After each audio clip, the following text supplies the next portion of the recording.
إنك حميد مجيد.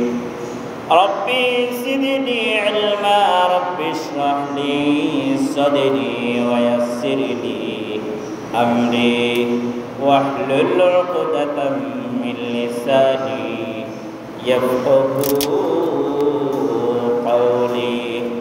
لا إله إلا الله، لا إله إلا الله، لا إله إلا الله، لا إله إلا الله، لا إله إلا الله، لا إله إلا الله، لا إله إلا الله، لا إله إلا الله محمد رسول الله صلى الله تعالى عليه وسلم.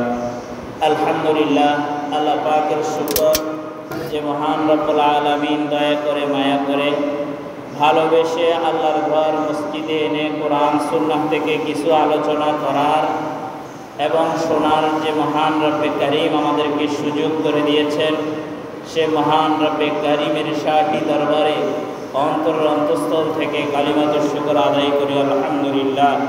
তার সাথে সাথে বিশ্ব মানবতার দূত নবী আখিরুজ্জামান নবী মুহাম্মদুর রাসূলুল্লাহ সাল্লাল্লাহু আলাইহি ওয়াসাল্লামের উপরে আমাদের পক্ষ থেকে, অত্র এলাকার পক্ষ থেকে অসংখ্য দুরূদ এবং সালাম প্রেরণ করলাম। রব্বে কারীম সালাত ও সালাম কবুল আর মঞ্জুর করেন, সকলে বলুন আমিন।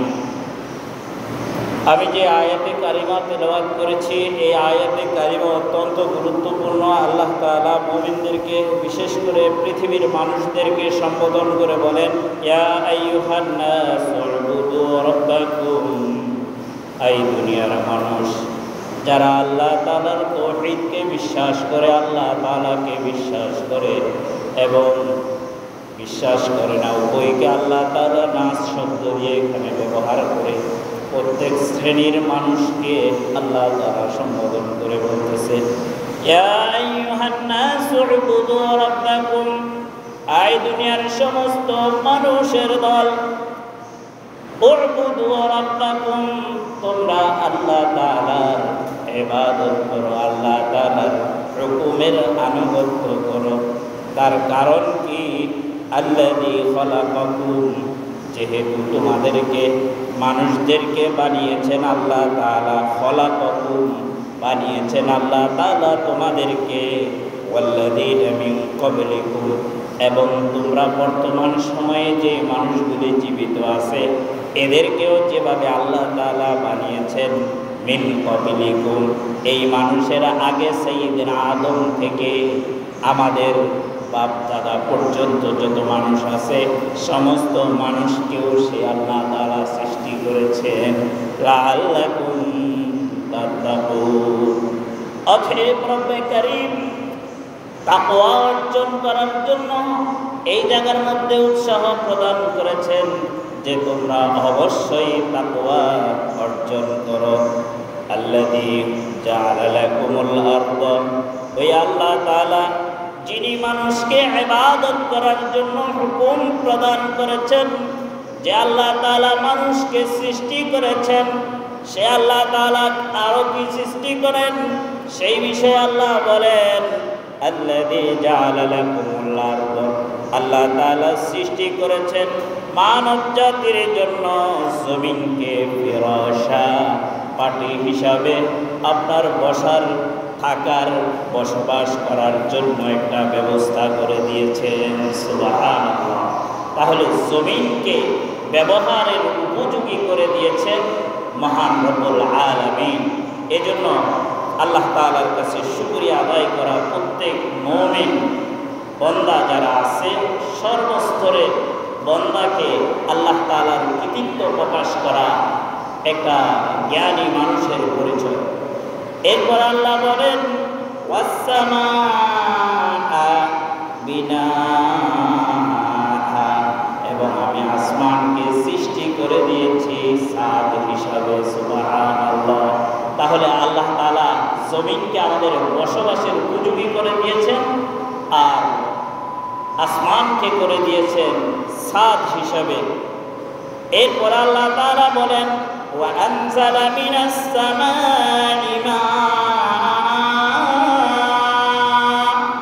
ওই আল্লাহ তাআলা যিনি আসমান থেকে বৃষ্টি বর্ষণ করেন, রহমতের পানি বর্ষণ করেন। ওয়া আনজালা মিনাস সামা, অবতরণ করেন আল্লাহ তাআলা আসমান থেকে পানি, রহমতের বৃষ্টি।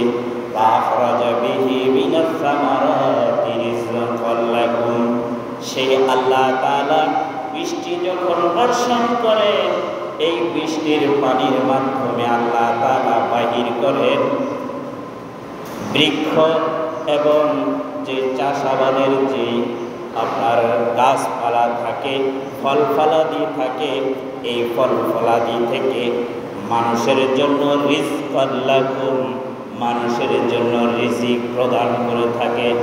তাহলে এই আয়াতে কারিমার আলোকে প্রতীয়মান হয়, বোঝা যায় যে যখন আসমান থেকে আল্লাহ তাআলা বৃষ্টি প্রদান করেন, এই বৃষ্টির মাধ্যমে জমিনের উর্বরতার ক্ষমতা বেড়ে যায় এবং মানুষের রিজিকের ব্যবস্থা হয়। অতএব মুহতারাম হাজিরিন, এই আয়াতের আলোকে যখন মানুষ গবেষণা করবে, জ্ঞানী ব্যক্তিরা গবেষণা করবে, এই জায়গার মধ্যে আল্লাহ তাআলা কয়েকটা নির্দেশনা দিয়েছেন। প্রথমে আল্লাহ তাআলা বলেছেন যে তার আনুগত্য করার জন্য, ইয়া আইয়ুহান নাসু উবুদু রাব্বাকুম, যখন দুনিয়ার মানুষ, সমস্ত মানুষেরা রব্বে কারীমের ইবাদতের আনুগত্য করবেন, আল্লাহ তাআলা তাদেরকে রহমতের যেই বৃষ্টি, রহমতের যেই নিয়ামত, এটা আল্লাহ তাআলা দান করবেন। সুবহানাল্লাহ। অতএব আমাদের যেহেতু রব্বে কারীমের যে ইবাদত আনুগত্য, সেটার মধ্যে আমাদের ত্রুটিযুক্ত হওয়ার কারণে আল্লাহ তাআলা আমাদের অসন্তুষ্ট হয়ে গেছে। তার মধ্য থেকে অন্যতম আল্লাহ রসুল আরেক হাদিসের মধ্যে বলেন, ইস্তাদ্দাল হাররু ফাআবরাদু আনিস সালাত ফাইন্না শিদ্দাতাল হাররি মিন ফাইহি জাহান্নাম। আল্লাহ রসুল সাল্লাল্লাহু আলাইহি ওয়াসাল্লাম বুখারীর হাদিসের মধ্যে বলেন, আইম্মাতে মুহাম্মাদিয়া, তোমরা তোমাদের মাঝে যে এত কঠোর গরম অনুভব করতেছ, এই গরম অনুভব এটা কি জন্য হচ্ছে জানো? ফাআবরাদু আনিস সালাত, এই কঠোর যে গরম অনুভব হচ্ছে, এটা তোমরা শিথিল করবে, ঠান্ডা করবে নামাজের মাধ্যমে। ফাইন্না শিদ্দাতাল হাররি মিন ফাইহি জাহান্নাম। আল্লাহ রসুল আরো বলেন যে গরমকালের যে প্রচণ্ড গরম, এই গরমের যে প্রসারতা, এই গরম প্রচণ্ডতা যেটা, এটা জাহান্নামের গরম সমূহ থেকে একটি গরম। এটা বুখারী শরীফের হাদিস। অতএব মুহতারাম হাজিরিন, আমাদের প্রতি আমরা আল্লাহর আনুগত্য না করার কারণে, আল্লাহর বিধানকে লঙ্ঘন করার কারণে আল্লাহ আমাদের প্রতি অসন্তুষ্ট হয়ে গিয়েছেন। এজন্য আল্লাহ রসুল বলেন যে নামাজের মাধ্যমে, ইবাদতের মাধ্যমে আবরাদু আনিস সালাত, এই কঠোর গরমকে তোমরা ঠান্ডা করবে নামাজের মাধ্যমে। অতএব মুহতারাম হাজিরিন, আমাদের নামাজ এত বড় একটা ইবাদত, যে ইবাদতের মাধ্যমে আল্লাহ তাআলা জাহান্নামের উত্তপ্ত যে মহান কঠোর গরম, সেই জাহান্নাম থেকেও মুমিনকে হেফাজত করবেন পরকালে নামাজের মাধ্যমে। এবং এই দুনিয়ার মধ্যেও যে জাহান্নামের একটা প্রভাব, গরমের যে আসর, যে মানুষের বাড়িতে, গাড়িতে, শারীরিকভাবে, পরিবারের মধ্যে, হাওয়ার মধ্যে, বাতাসের মধ্যে ঘরের মধ্যে যে একটা গরম অনুভব হয়, এটা নিঃসন্দেহে আল্লাহ রসুলের হাদিসের ভাষ্য অনুসারে এটা জাহান্নামের একটা প্রভাব। এই প্রভাব থেকে উম্মতে মুহাম্মাদিয়াকে আল্লাহ তাআলা হেফাজত করুন, সকলে বলুন আমিন। তাহলে আমাদের প্রতি আল্লাহ তাআলা অসন্তুষ্টর কারণে আল্লাহ তাআলার রহমতের যেই বৃষ্টি এটা বন্ধ করে দেন। অতএব মুহতারাম হাজিরিন, আমাদের যে রানিং মাস এটা শাওয়াল মাস। এই শাওয়াল মাসের মধ্যে আপনার গত জুমার মধ্যে আলোচনা করেছিলাম যে সমাজের বিভিন্ন ক্ষেত্রে ঈদকে কেন্দ্র করে, শাওয়াল মাসকে কেন্দ্র করে বিভিন্ন জুলুম, অন্যায়, অবিচার হয়ে থাকে। এটা কিভাবে হতে পারে সেই বিষয়ে আলোচনা করেছিলাম। অতএব মুহতারাম হাজিরিন, আমাদের প্রত্যেক ক্ষেত্রে এই অন্যায় যে হয়, এই জুলুম, অত্যাচার, পাপাচার যে আমাদের হয়, এটা থেকে আমাদের বিরত হয়ে যদি আমরা আল্লাহ তাআলার কাছে তওবা করতে পারি, তখন আল্লাহ তাআলা আমাদেরকে ক্ষমা করে দিয়ে তার রহমতের চাদরের ভিতরে বেষ্টন করে রাখবেন। অতএব মুহতারাম হাজিরিন, আমি আরেকটা হাদিস তিলাওয়াত করেছি, যে হাদিসের মধ্যে আল্লাহ রসুল সাল্লাল্লাহু আলাইহি ওয়াসাল্লাম এই শাওয়াল মাসের মধ্যে আপনার একজন গুরুত্বপূর্ণ সাহাবায়ে কেরাম যখন রাসূলুল্লাহ মক্কার জিন্দিগি ছেড়ে মদিনার জিন্দিগির মধ্যে যাওয়ার প্রতিজ্ঞা নিলেন, ইচ্ছা করলেন আল্লাহর হুকুম অনুপাতে, তখন মদিনার কিছু সাহাবায়ে কেরাম যারা ইসলাম গ্রহণ করেছেন তাদের সাথে বিভিন্ন বিষয়ে মত বিনিময় করেন। এক পর্যায়ে আল্লাহ রাসূল সাল্লাল্লাহু আলাইহি ওয়াসাল্লাম মদিনার সাহাবীদের সাথে বায়াত গ্রহণ করার একবার, দুইবার, তিনবার, এভাবে 3টা বায়াত গ্রহণ করেছেন। এবং এই বায়াতের পিছনে যার সবচেয়ে অবদান রয়েছেন সেই ব্যক্তি আর কেউ নয়, সেই ব্যক্তি হচ্ছেন আসআদ ইবনে যারার রাদিয়াল্লাহু তাআলা। অতএব মুহতারাম হাজিরিন, এই আসআদ ইবনে যারার রাদিয়াল্লাহু তাআলা যখন আল্লাহর রাসূলের পিছনে এত সময় ব্যয় করেছেন এবং মদিনাবাসীর পেছনে এত সময় ব্যয় করেছেন যে আল্লাহর রাসূলকে মক্কা থেকে কীভাবে মদিনার মধ্যে আনা যায় এবং নিরাপদের সাথে জীবন কাটানো যায়, ইসলামের বিজয় আনা যায়, এই মদিনার থেকে ইসলামের যে হেদায়েতের বাতি পুরো পৃথিবীর মধ্যে জ্বালানো যায়, এই চিন্তা চেতনায় হযরত আসহাব ইবনে যারার রাদিয়াল্লাহু তাআলা আল্লাহর রাসূলের থেকে বায়াত গ্রহণ করলেন এবং মদিনার বিভিন্ন গোত্রের সাথে কথা বললেন, বলে আল্লাহর রাসূলের সাথে এটা মত বিনিময় করেন এবং মদিনার পরিস্থিতি, সার্বিক পরিস্থিতি আল্লাহর রাসূলকে অবগত করতেন।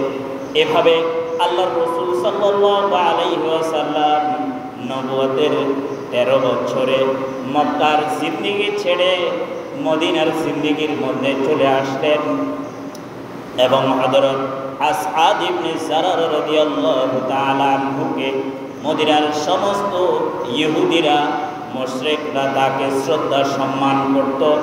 তার আলোকে রাসূলুল্লাহ যেহেতু মদিনার মধ্যে চলে আসছেন, এজন্য রাসূলুল্লাহকে শ্রদ্ধা সম্মান করত। পাশাপাশি আসআদ ইবনে যারার রাদিয়াল্লাহু তাআলা আনহুকে করতেন।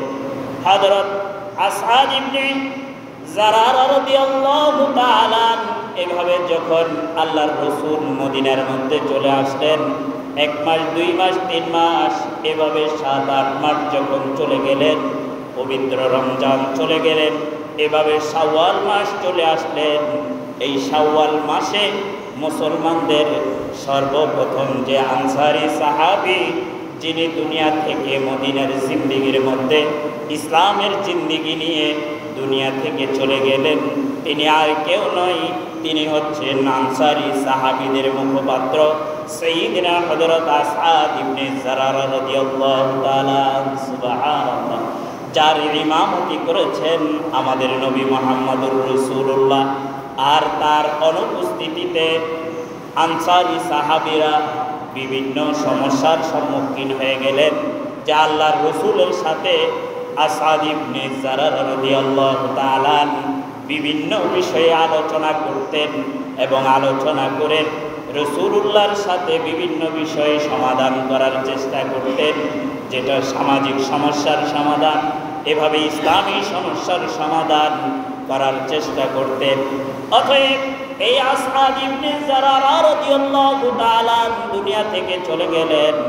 এখন এই আনসারী সাহাবীদের মুখপাত্রের দায়িত্বকে পালন করবেন। এজন্য বনী নাজ্জারের গোত্রের মানুষরা চিন্তিত হয়ে আল্লাহর রাসূলকে জিজ্ঞাসা করলেন, সাআলু রাসূলুল্লাহি সাল্লাল্লাহু আলাইহি ওয়াসাল্লাম আইয়ুকিমা লাহুম নাকিবা। যে আবু উমামা রাদিয়াল্লাহু তাআলা আনহুর বাবা আসাদ ইবনে জারার রাদিয়াল্লাহু তাআলা দুনিয়া থেকে চলে গেল, তার কায়েম মুকাম, তার স্থলাভিষিক্ত কাকে এখন বানানো যায়?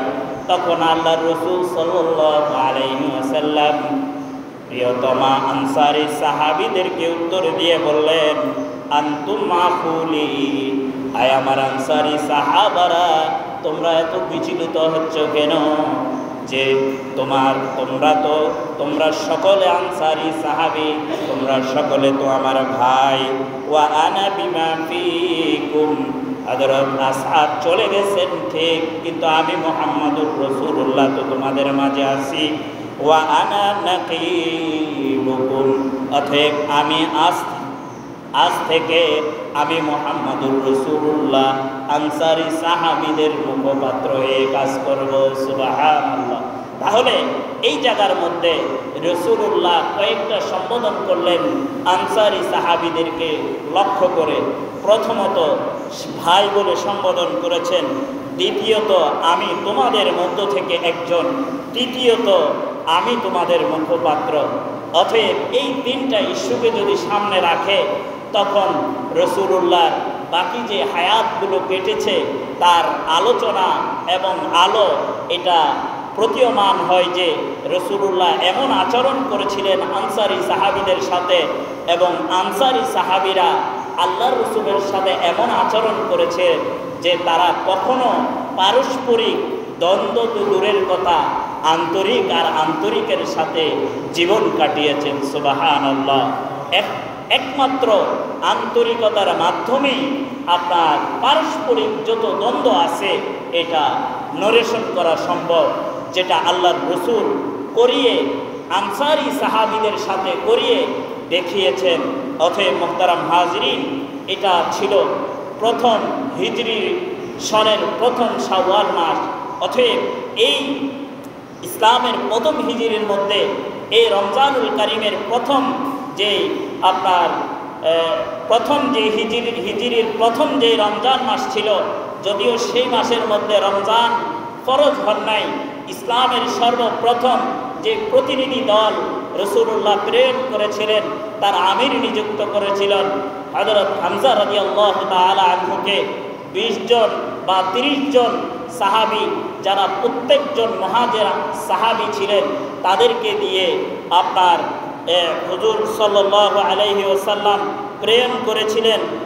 রমজানুল কারিমের মধ্যে এই কাফের মুশরিকরা মক্কা থেকে বিতাড়িত করলো মুসলমানকে, নির্যাতিত করলো মুসলমানকে, সেখান থেকে মুসলমান নিরুপায় হয়ে মদিনায় চলে আসলো। এখানেও মুসলমানদের বিরুদ্ধে এই মক্কার মুশরিক কাফেররা ষড়যন্ত্র, অস্ত্রশস্ত্র সরবরাহের মাধ্যমে, ব্যবস্থার মাধ্যমে পুনরায় মদিনার উপর আক্রমণের ষড়যন্ত্র করতেছিল। এটা প্রতিরোধ করার জন্য হযরত হামজা রাদিয়াল্লাহু তাআলা আনহুকে 30 জন সাহাবাই কেরামের প্রতিনিধি নিয়ে রমজানুল কারিমের মাসের মধ্যে প্রথম প্রেরণ করেন, এবং তাদের মধ্যে কোনো বাগদণ্ড এবং কোনো যুদ্ধ হয় নাই।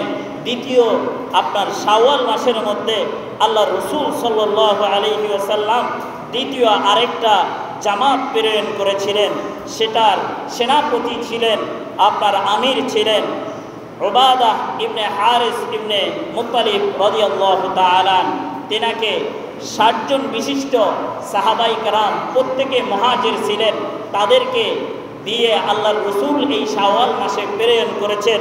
তৃতীয় মাসের মধ্যে জিলকদ, এই জিলকদ মাসের মধ্যে আল্লাহ রসুল সাল্লাল্লাহু আলাইহি ওয়াসাল্লাম সাদ ইবনে আবি ওয়াক্কাস রাদিয়াল্লাহু তাআলা আনহুকে নিয়ে তিনি আপনার যে সৈন্যদল ছিল এরা প্রত্যেকে আপনার এভাবে তারা মুহাজির সাহাবায়ে কেরাম ছিল। এগুলো মক্কার যে মুশরিকরা ইসলাম এবং মুসলমানকে নিস্তব্ধ করার জন্য, ধ্বংস করে দেওয়ার জন্য যে ষড়যন্ত্র মেতে উঠেছিল, এই তিনটা জামাতকে আল্লাহ রসুল প্রেরণ করেছিল আপনার পবিত্র এই বদর সংগঠিত হওয়ার আগে। ইসলামের এই তিনটি যেই জামাত ফৌজ, এই ফৌজের মধ্যে কোনো যুদ্ধ হয়নি। অতএব মুহতারাম হাজিরিন, এগুলো সংগঠিত হয়েছিল অধিকাংশ আপনার বিশেষ করে হযরত উবাইদা ইবনে হারিস রাদিয়াল্লাহু তাআলা আনহুর আপনার ঘটনা হযরত শাওয়াল মাসে, এই শাওয়াল মাসে। এজন্য এই ঘটনার কেন্দ্রকে সামনে করে আমাদের শিক্ষা নেওয়া উচিত যে আল্লাহ রসুল সাল্লাল্লাহু আলাইহি ওয়াসাল্লাম যেভাবে ইসলাম এবং মুসলমানদেরকে রক্ষা করার জন্য, এভাবে আপনার ইসলামী তাহজিব তামাদ্দুন সংরক্ষণ করার জন্য, প্রতিরূপ গড়ে তোলার জন্য এভাবে সংঘবদ্ধ, এভাবে একটা নেতৃত্ব কর্তৃত্ব দিয়ে সাহাবাই কেরামকে কাফের বেঈমান মুশরিকদের প্রতিহত করার জন্য একটা সূচনা করেছিল। অতএব মুহতারাম হাজিরিন, আজকে আমাদের সমাজের বিভিন্ন জায়গার মধ্যে এভাবে ইসলাম এবং মুসলমানদেরকে লাঞ্ছিত, অপমানিত, নিহত, শহীদ করতেছে যেই বেঈমান মুশরিকরা, তাদেরকে প্রতিহত করা এই শাওয়াল মাসের একটা দাবি। অতএব মুহতারাম হাজিরিন, আমাদের এটা এই মাস থেকে আমাদের শিক্ষা নিতে হবে যে এই মাসের দাবির মধ্যে অন্যতম হচ্ছে যে মুসলমান যখন নির্যাতিত হয়েছে, অপমানিত হয়েছে, নির্লজ্জভাবে অপমানিত করেছে ইহুদি খ্রিস্টান মুশরিকরা, তখন মুসলমান যেহেতু ইসলাম এখন বিজয়ী বেশে আছে, মুসলমানদের বৃহত্তর ঐক্যের মাধ্যমে মুসলমানদেরকে এই কাফের মুশরিক ইহুদি খ্রিস্টান এদের যে বিভিন্ন জুলুম অন্যায় অবিচার, এই জুলুম অন্যায় অবিচারকে প্রতিহত করা, প্রতিরোধ করা এটা মুসলমানদের কর্তব্য এবং ফরজ। অতএব মুহতারাম হাজিরিন, আপনার আমাদের ভূখণ্ডের একটি অঞ্চলের মধ্যে নির্মমভাবে এভাবে মিথ্যা তকমা লাগিয়ে নির্মমভাবে শ্রমিক মুসলমানকে নিহত করে ফেলায়, মেরে ফেলায়, শহীদ করে ফেলায়, এটা মর্মান্তিক। মুসলমানের ভূখণ্ডে এমন হওয়া কখনো শোভনীয় নয়। এজন্য মুসলমানদের সতর্ক হতে হবে, মুসলমান সমাজকে বৃহত্তর ঐক্য থাকতে হবে। এজন্য ঐক্যের জন্য পুরা আপনার ভূখণ্ডের মানুষের ঐক্যের প্রয়োজন নেই, বরং সে আমাদের ভূখণ্ডের নিরাপত্তার জন্য আমাদের ভূখণ্ডের মানুষের ঐক্যবদ্ধ থাকতে হবে। আমাদের সমাজের নিরাপত্তার জন্য, গণিখিল সমাজের নিরাপত্তার জন্য গণিখিল মানুষকে সর্বসময় এক থাকতে হবে। যদি গণিখিল মানুষ অত্র এলাকার কোনো একজন মানুষ এভাবে জালেমের জুলুমের শিকার হয়, তখন প্রত্যেকজনের উপরে কর্তব্য এবং ফরজ হয়ে যায় যদি জুলুমের শিকার হয় সেটা জুলুম অনুসারে প্রতিরোধ করা। অতএব মুহতারাম হাজিরিন, আজকে অন্য সমাজে হয়েছে, অন্যত্র হয়েছে, আপনার এখানে হবে না তাই নয়। অতএব মুহতারাম হাজিরিন, সময় থাকতে আমাদের এই সমস্ত বিষয়, খুঁটিনাটি বিষয় থেকে আমাদের শিক্ষা নিয়ে মুসলিম সমাজকে ঐক্যবদ্ধ হয়ে এভাবে ব্যক্তিগত জীবন, পারিবারিক জীবন, ইসলামী জীবন পরিচালনা করতে হবে। যদি তা হয় তাহলে আমাদের সমাজ সুন্দর থাকবে, আমাদের ধর্মের তাহজিব তামাদ্দুন সভ্যতা সুন্দর থাকবে। আর নথায় বেদবিন মুশরিক ইহুদি খ্রিস্টানরা বিভিন্ন ষড়যন্ত্রের মাধ্যমে মুসলমানকে কলঙ্কিত করবে। আল্লাহ পাক মুসলমানদের এই কলঙ্কিত দাগ থেকে হেফাজত করুন, সকলে বলুন আমিন। অতএব মুহতারাম হাজিরিন, এই শাওয়াল মাসের মধ্যে বিখ্যাত সাহাবা হযরত আব্দুল্লাহ ইবনে জুবাইর রাদিয়াল্লাহু তাআলা আনহু জন্মগ্রহণ করেছেন। হযরত আসমা রাদিয়াল্লাহু তাআলা আনহার ছেলে হযরত আবু বকর রাদিয়াল্লাহু তাআলা আনহুর নাতি হযরত আব্দুল্লাহ ইবনে জুবাইর আপনার মুহাজিরদের মধ্যে সর্বপ্রথম যে আপনার বাচ্চা শিশু দুনিয়ার মধ্যে আগমন করেছেন এই শাওয়াল মাসে, তার নাম হচ্ছে আব্দুল্লাহ ইবনে জুবাইর রাদিয়াল্লাহু তাআলা। যখন আব্দুল্লাহ ইবনে জুবাইর রাদিয়াল্লাহু তাআলা আনহু এভাবে দুনিয়ার মধ্যে আগমন করেছিলেন, তখন আল্লাহর রসুলের কাছে নিয়ে গেলেন। আল্লাহর রসুল সাল্লাল্লাহু আলাইহি ওয়াসাল্লাম খেজুর মোবারক চাবিয়ে হযরত আব্দুল্লাহ ইবনে জুবাইর রাদিয়াল্লাহু তাআলা আনহুর মুখে দিয়েছেন এবং লালাসহ যে ব্যক্তি ভক্ষণ করেছেন সে ব্যক্তি আব্দুল্লাহ ইবনে জুবাইর রাদিয়াল্লাহু তাআলা। এজন্য মানাকিবে আব্দুল্লাহ ইবনে জুবাইর বিভিন্ন হাদিসের প্রত্যেকটা কিতাবের মধ্যে হযরত আব্দুল্লাহ ইবনে জুবাইর রাদিয়াল্লাহু তাআলার আলোচনা আছে। চার আব্দুল্লাহ, আব্দুল্লাহ ইবনে আব্বাস, আব্দুল্লাহ ইবনে মাসউদ, আব্দুল্লাহ ইবনে উমর, আরেকটা হচ্ছে আব্দুল্লাহ ইবনে জুবাইর। এই চারজন সাহাবা, যদিও আব্দুল্লাহ ইবনে জুবাইর ছোট ছিলেন, একেবারে আপনার শৈশবে সাহাবী হয়েছেন, কিন্তু তার মান মর্যাদা এবং ইসলামের বিষয়ে তার যে ভূমিকা এটা অত্যন্ত গৌরবময়।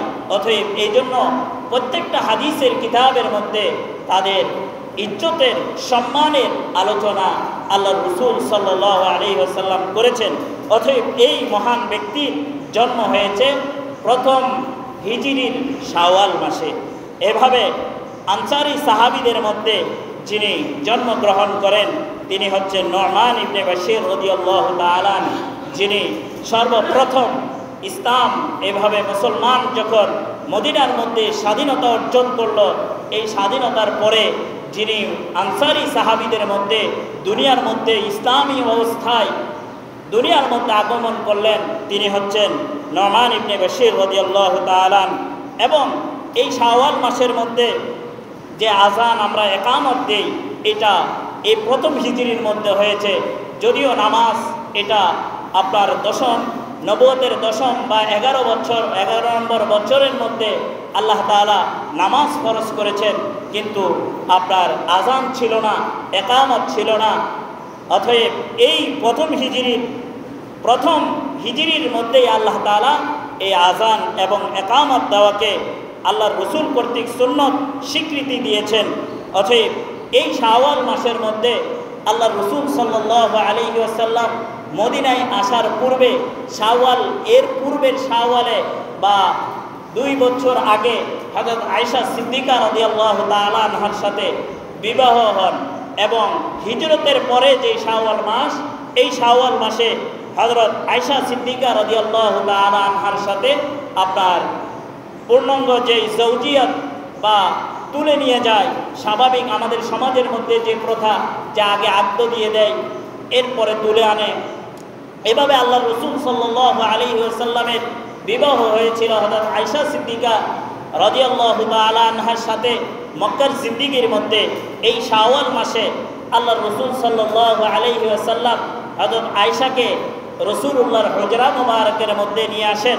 অতএব এই মাসের মধ্যে অত্যন্ত গুরুত্বপূর্ণ এবং হযরত আয়েশা সিদ্দিকা রাদিয়াল্লাহু তাআলা হাদিসের মধ্যে বলেন যে সাওয়াজানি রাসূলুল্লাহ সাল্লাল্লাহু আলাইহি ওয়াসাল্লাম ফি শাওয়াল, আল্লাহর রাসূল সাল্লাল্লাহু আলাইহি ওয়াসাল্লাম আমাকে বিবাহ করেছেন শাওয়াল মাসের মধ্যে। ওয়া কাতা আলাইনা ফি শাওয়াল, এবং আমাকে ঘরের মধ্যে বধূ হিসাবে নিয়ে আসছেন, এটাও শাওয়াল মাসের মধ্যে। অতএব এই শাওয়াল মাসের মধ্যে যেহেতু আমাকে নিয়ে আসছেন আল্লাহর রাসূল, এজন্য আহাব্বা ইলাইনা, আমার কাছে অত্যন্ত প্রিয়, এবং আল্লাহর রাসূলও আমাকে অন্য মহিলা সাহাবী স্ত্রীদের থেকে আমাকে হযরত আয়েশাকে বেশি মহব্বত এবং আদর যত্ন করতেন। এজন্য আয়েশা সিদ্দিকা রাদিয়াল্লাহু তাআলা আল্লাহর রাসূলুল্লাহর প্রতি দুর্বল হয়ে বলেন যে আল্লাহর রাসূল আমাকে এমন মহব্বত করতেন যেন অন্য বিবিদের তুলনায় আমাকে অন্যভাবেই দেখতেন। অতএব এই জায়গার মধ্যে তার অর্থ এটা নয় যে আল্লাহর রাসূল তেনার অন্য বিবিদের উপরে অন্যায় করতেন। এজন্য আল্লাহর রাসূল আরেক হাদিসের মধ্যে বলেছেন যে আল্লাহর রাসূল সাল্লাল্লাহু আলাইহি ওয়াসাল্লাম বলেছেন যে আমার ন্যায্য অধিকার স্ত্রীদের যেগুলো আমি এটা যত দিয়ে থাকি প্রত্যেককে, কিন্তু অন্তরের যে বিষয়টা এটা সম্পূর্ণ আল্লাহ তাআলার বিষয়। আর হযরত আয়েশা সিদ্দিকা রাদিয়াল্লাহু তাআলা আনহার বিষয় হচ্ছে ভিন্ন। আল্লাহ তাআলা সরাসরি কোরআনুল কারীমের আয়াতের মাধ্যমে হযরত আয়েশা রাদিয়াল্লাহু তাআলা আনহার বিবাহের যে প্রস্তাব এটা স্বপ্নের মাধ্যমে দিয়েছেন, আবার ইশারা ইঙ্গিতে হাদিসের মধ্যে আয়াতে কারিমার মধ্যেও আছে। এই জন্য হযরত আয়েশা সিদ্দিকা রাদিয়াল্লাহু তাআলা আনহা আপনার অন্য বিবিদের তুলনায় শ্রেষ্ঠত্ব এবং মহত্ব একজন ব্যক্তি ছিলেন। এই জন্য হযরত আয়েশা সিদ্দিকা রাদিয়াল্লাহু তাআলা এমন একজন রমণী ছিলেন, তিনি শৈশবকাল থেকে দিনদার পরহেজগার একটা পরিবার ছিল। সেটা হচ্ছে আবু বকর সিদ্দিক রাদিয়াল্লাহু তাআলা। আর তেনার পরিবারের মধ্যে লালিত পালিত হয়েছেন দিনদার পরিবেশের মধ্যে। অতএব আল্লাহ তাআলা এই দিনদার পরিবেশের মধ্যে থেকে একজন যোগ্য ব্যক্তিকে আল্লাহ তাআলা এই হযরত আয়েশা রাদিয়াল্লাহু তাআলা আনহার স্বামী হিসেবে স্বীকৃতি দিয়েছেন। অতএব মুহতারাম হাজিরিন, আমাদের সমাজের মধ্যেও এভাবে আমাদের ছেলে সন্তানকে এভাবে দিনদার পরহেজগার বানিয়ে গড়ে তোলা আমাদের প্রত্যেকের উপরে কর্তব্য এবং দায়িত্ব। অতএব মুহতারাম হাজিরিন, এই দায়িত্ব যেভাবে আবু বকর রাদিয়াল্লাহু তাআলা আনহু পালন করেছেন, পালন করে যোগ্য স্বামী রাসূলুল্লাহর হাতে হস্তান্তর করেছেন বিবাহ বন্ধনের মাধ্যমে, এভাবে আমাদের সমাজে যত যুবক যুবতী পুরুষ মহিলা আছে প্রত্যেককে এভাবে